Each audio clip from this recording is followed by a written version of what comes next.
A Ucrânia fez ataques contra o território da Rússia na localidade de Briansk, de maneira mais precisa ainda, atingindo o gasoduto no território de Briansk, ao norte da Ucrânia, na fronteira com a região da Bielorrússia. A grande ironia é que este gasoduto é responsável por levar gás até os países do leste europeu, tanto a Eslováquia quanto a Hungria, que aliás estão muito furiosas com o Zelensky, porque a Ucrânia fechou o seu espaço geográfico para que o gasoduto russo não mais forneça gás para esses países e receba dinheiro destes países para usar tais recursos na guerra contra a Ucrânia. Nós temos acompanhado ao longo das últimas semanas esta crise diplomática envolvendo Zelensky e Robert Fico, sobretudo, o governante da Ucrânia e da Eslováquia. E para coroar todo o cenário, a Ucrânia vai e faz um ataque contra o gasoduto, demonstrando que a Ucrânia está em guerra com a Rússia. E o objetivo da Ucrânia é atingir a infraestrutura da Rússia para que a Rússia tenha menos forças para atacar naturalmente o território ucraniano. E mais ainda, a mensagem da Ucrânia é: estamos em guerra com a Rússia e não nos importa muito o que pensa Robert Fico e Viktor Orbán. Hoje é dia 30 de janeiro de 2025. Eu gostaria de pedir a você, antes de avançar, que você deixasse o like, se inscrevesse no nosso canal e divulgasse também o nosso conteúdo para as pessoas que gostam de geopolítica. Pessoal, então na foto aqui nós vemos justamente um tanque de combustível importante, e existem vários gasodutos que atravessam o território da Europa do Leste, pela Bielorrússia, pela Polônia e também pela Ucrânia. É claro que no dia 31 de dezembro de 2024, o contrato que a Ucrânia tinha com os gasodutos da Rússia, com a Gazprom, enfim, terminou. E nisso que este contrato termina, a Ucrânia simplesmente não renova e não quer que o gasoduto atravesse o território da Ucrânia para trazer lucros para a Rússia quando vende, portanto, gás para os países europeus. E aí a guerra vai continuar, conforme nós observamos, e uma grande crise envolvendo aí o governo da Eslováquia e o governo da Ucrânia. Justamente porque o governo da Eslováquia não concorda com o fechamento do gás, porque depende economicamente do gás oriundo da Rússia. E o Zelensky, tratando da questão diplomática, dizendo que não é da questão de soberania, melhor dizendo que não irá novamente abrir o seu território para os gasodutos russos, gerando, conforme nós observamos, toda a crítica que a Eslováquia tem feito contra a Ucrânia, dizendo que, inclusive, não irá mais permitir ali no âmbito da União Europeia que a Ucrânia tenha recursos da União Europeia e coisas do gênero, está certo? E aí, conforme disse no início do vídeo, a Ucrânia nos vai e faz ataques contra a infraestrutura do gasoduto em Druzhda, tá certo? No caso, o ataque que a Ucrânia fez foi na região norte do seu país, na região de Briansk. Ali nós vemos a localidade aqui no mapa, aumenta o mapa para que nós observemos. É nesta região aqui ao norte da Ucrânia que nós temos o território de Briansk, é este território aqui. E na porção oeste de Briansk que nós tivemos o ataque contra a região do gasoduto. Nós vemos aqui nesta localidade onde atingiu eventualmente o gasoduto.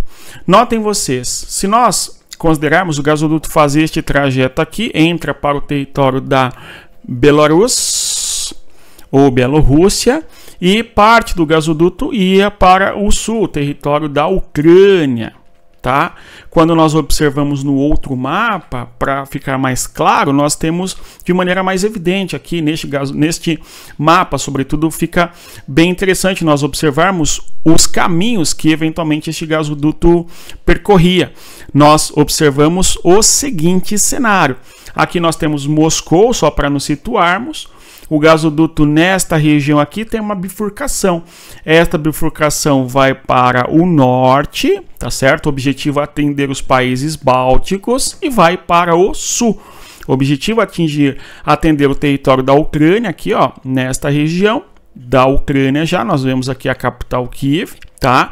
E também ali, ó, no território de Belarus, o gasoduto atender os países da Europa, como a Polônia, tá? E esse gasoduto ele vai bater lá justamente na Tchecoslováquia e também na Hungria, conforme nós sabemos. Porém, esta parte do gasoduto na porção sul aqui, ó, foi fechado no território da Ucrânia, tá?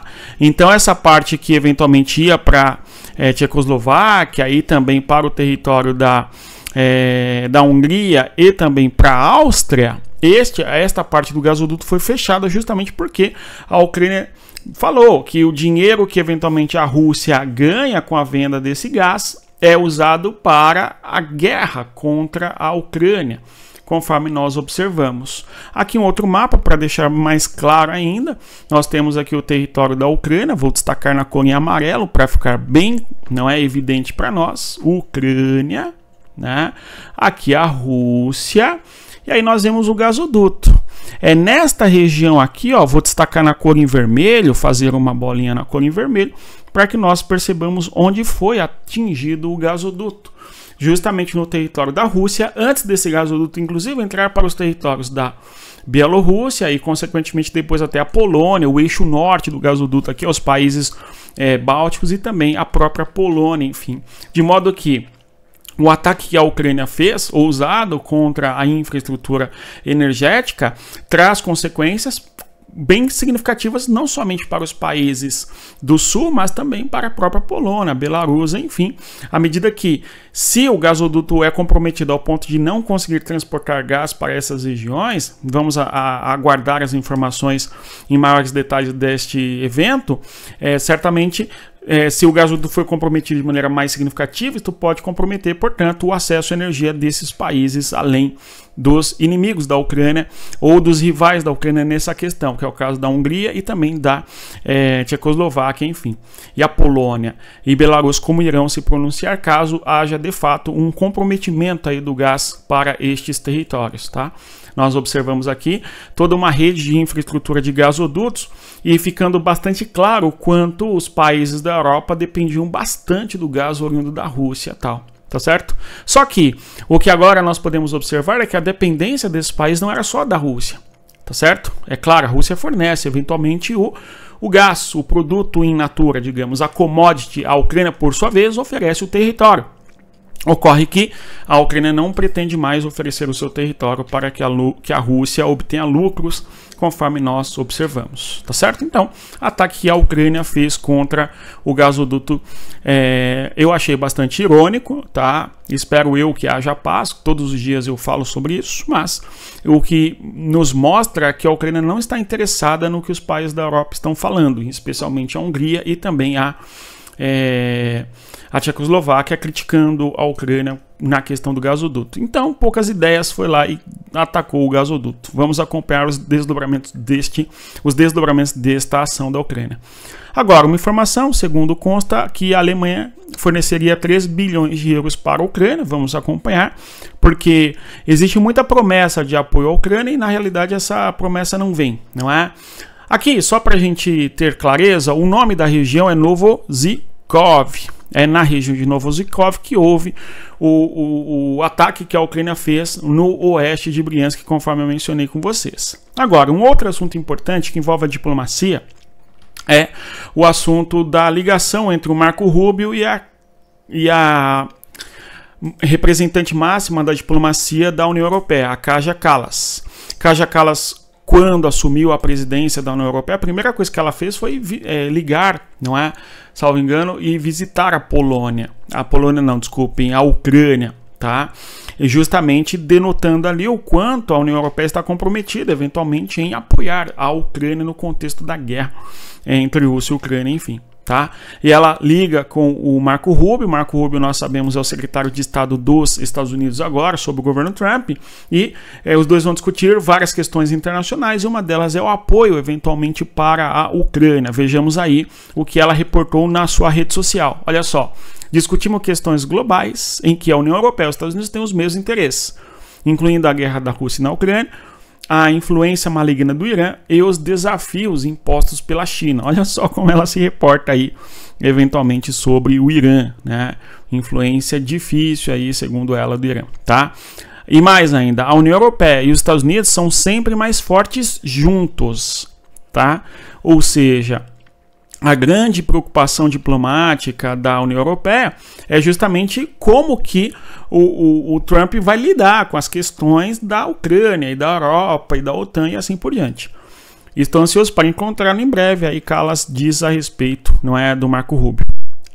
E ainda mais, eles concordaram com a necessidade de manter a pressão máxima sobre Moscou para avançar em direção a uma paz justa e sustentável, que é o grande lema da Ucrânia. Paz justa, ou seja, não ceder os territórios, e uma paz duradoura, sustentável, porque precisa de ter garantias militares, garantias de que o seu território não será novamente ocupado, invadido e coisa do gênero pela Rússia. Além disso, para concluirmos, a Rússia fez ataques contra a Ucrânia, os ataques que a Rússia fez em diversos frontes. Novamente, o Ministério ali, ou melhor, as Forças Armadas da Ucrânia divulgaram vários mapas sobre os frontes de guerra, só que hoje eu não vou conseguir mostrar para vocês, mas a Rússia atacou com 37 drones que foram abatidos e outros atingiram regiões como Sami e Kherson. Tanto em Sami quanto em Kherson nós tivemos, infelizmente, feridos e vítimas civis. Vamos continuar acompanhando todos os desdobramentos da guerra entre Rússia e Ucrânia e as questões da geopolítica. Se você chegou até aqui, eu agradeço a presença. Reitero a você que deixa o like, se inscreva no nosso canal e, conforme nós sempre falamos aqui, respeita a geografia. Até mais. Tchau, pessoal.